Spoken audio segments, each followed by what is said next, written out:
ملک دنیا میں کہے جاتے ہیں اسرائیل اور پاکستان کہ یہ مذہب کی بنیاد پر بنے ہیں.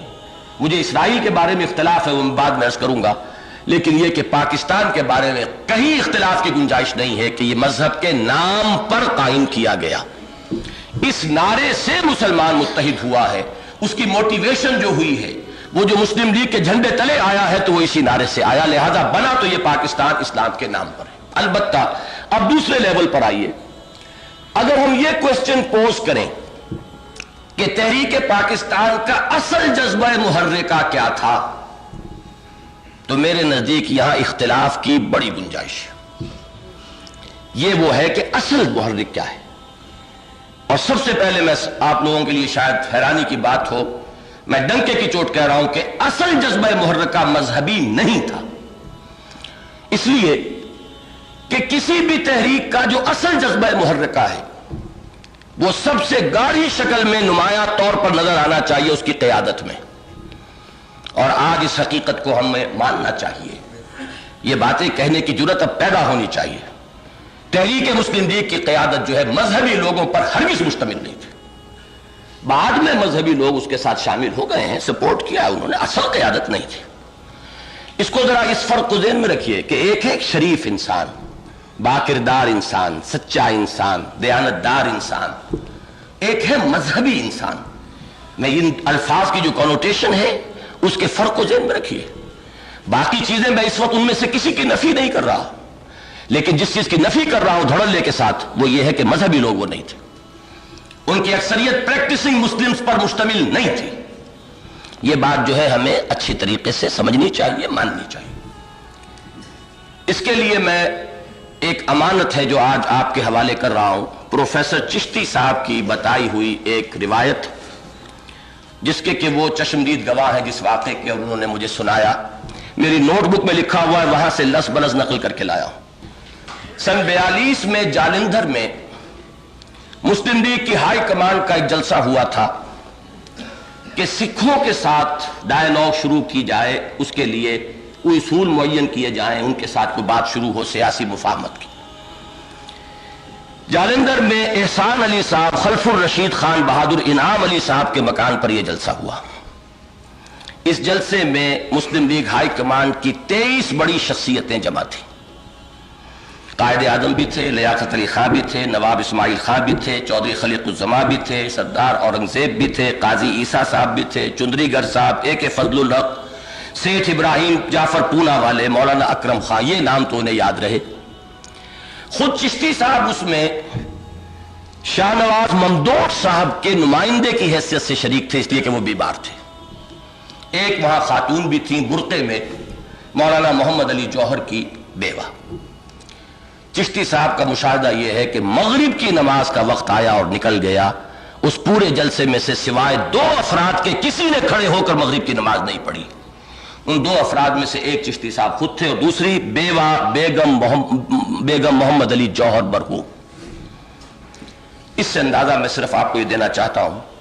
اسی کی ایک اور مثال بھی موجود ہے، وہ تو ہمارے اپنے ہوش کی ہے. وہی وہ سمٹ کا جس کا میں نے ذکر کیا ہے، جمعے کے روز وہ سمٹ کانفرنس 22 فروری 1974. آپ لوگوں نے تو ٹیلی ویژن پر بھی دیکھا ہوگا، میرے ہاں تو نہیں ہے ٹیلی ویژن، میں نے تو سنا ہی ہے. صرف آپ کے لیے دید ہوگی، میرے لیے شنید ہے، اور شنیدہ کہ بہت مانند دیدہ. لیکن یہ کہ روایت یہی ہے کہ مغرب کا وقت آیا ہے، کانفرنس جاری رہی ہے، کوئی ایک شخص نہیں اٹھا. اس اجتماع میں یہ تاثر ہی نہیں تھا کہ کون سا وقت آیا ہے اور کون سا وقت جا رہا ہے، سوائے یہ کہ شاہ فیصل شہید رحمت اللہ علیہ وہ اس اجلاس میں لیٹ آئے تھے، نماز مغرب کی پڑھ کر آ کر شریک ہوئے تھے. باقی سربراہان مملکت، پورے عالم اسلام کی چوٹی کی شخصیتیں جمع تھیں. لیکن یہ کہ نماز بھی مغرب کی نماز. باقی نمازوں کا معاملہ تو یہ ہوتا ہے کہ آدمی کچھ آگے پیچھے کر لیتا ہے، لیکن جو ذرا سا بھی نماز کا عادی ہوگا مغرب کی نماز کے وقت بے چین ہو جاتا ہے، اس لیے کہ اس کا وقت بہت تنگ ہوتا ہے. تو میں صرف یہ عرض کرنا چاہتا ہوں کہ یہ تحریک جو ہے آج بھی ہمارا حال جو ہے اجتماعی سطح پر وہ وہی ہے، اور وہی اس وقت تھا کہ تحریک مسلم لیگ کوئی مذہبی تحریک نہیں تھی. اس حد تک جو بھی کہے وہ صحیح ہے، مجھے اس سے اتفاق ہے. البتہ پھر کیا تھی، یہاں ایک بات ہے کہ جس کو ذرا سمجھنے کی ضرورت ہے. کوئی شخص اسے سیاسی کہے گا، میں اسے کہوں گا جزوی حقیقت ہے، کلی حقیقت نہیں۔ کوئی شخص معاشی کہے گا جذبہ محرکہ، میں کہوں گا جزوی حقیقت ہے، کلی حقیقت نہیں۔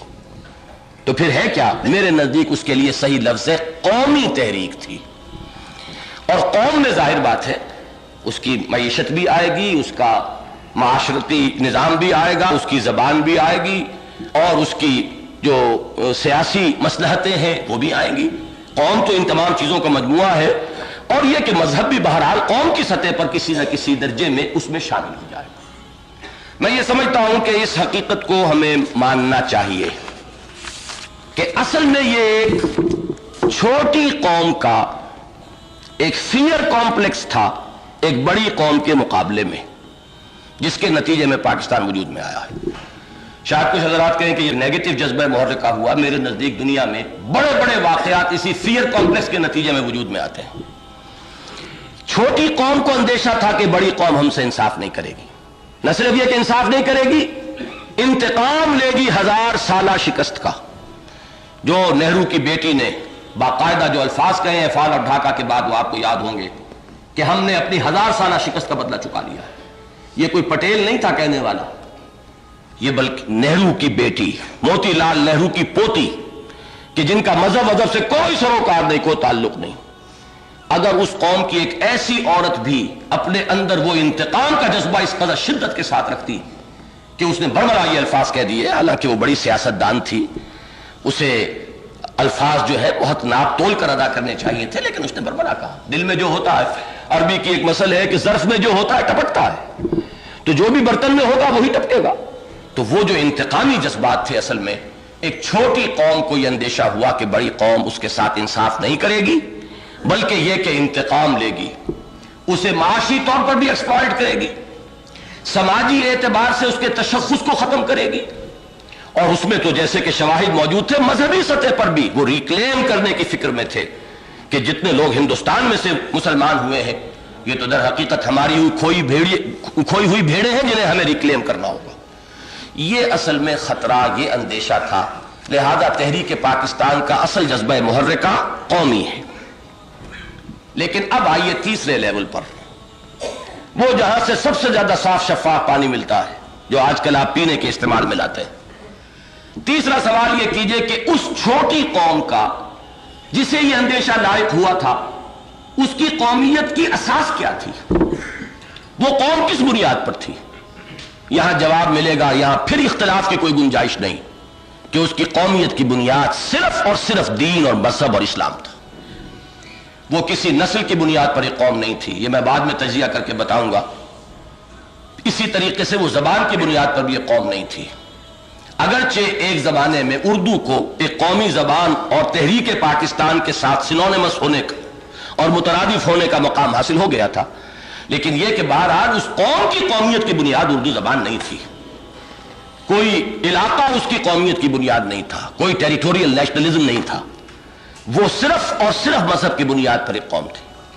آپ اندازہ کیجئے کہاں ایک بلوچ عورت اور ایک پٹھان عورت کا لباس، اور کہاں ہماری کسی بنگلہ دیش کی کسی مسلمان بہن کا لباس۔ یہاں یہ بلوچی عورت اور پٹھان عورت تصور نہیں کر سکتی کہ یہ بھی لباس شمار کیا جا سکتا ہے جو لباس کے مسلمان اور خواتین بنگلہ دیش میں پہنتی ہیں۔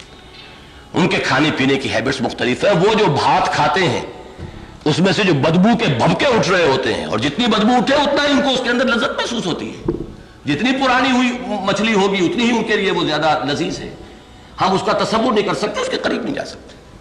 ہماری ایٹنگ ہیبٹس ایک نہیں ہے، ہمارا لباس ایک نہیں ہے، ہماری وضاقتہ جو ہے اس میں فرق ہے، ہماری شکل و صورتوں میں زمین و آسمان کے فرق ہیں، ہماری نسلیں بے شمار ہیں۔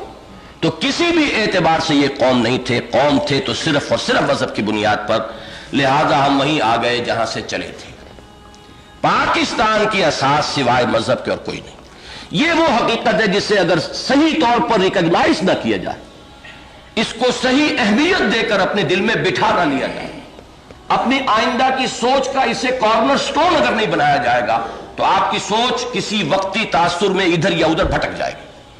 اس کو جان لیجئے کہ اس کی جڑ اس کے سوا کوئی نہیں ہے۔ پاکستان کی جڑ، پاکستان کے لیے جواز، پاکستان کے لیے اساس، یا جسے آپ رائزان دترے کہتے ہیں، رائزان ریٹرے جس کو انگریزی میں ہم لکھتے ہیں، کہ اس کے لیے جواز جو ہے وہ صرف ایک ہے اور وہ اسلام ہے، اس کے سوا کوئی نہیں۔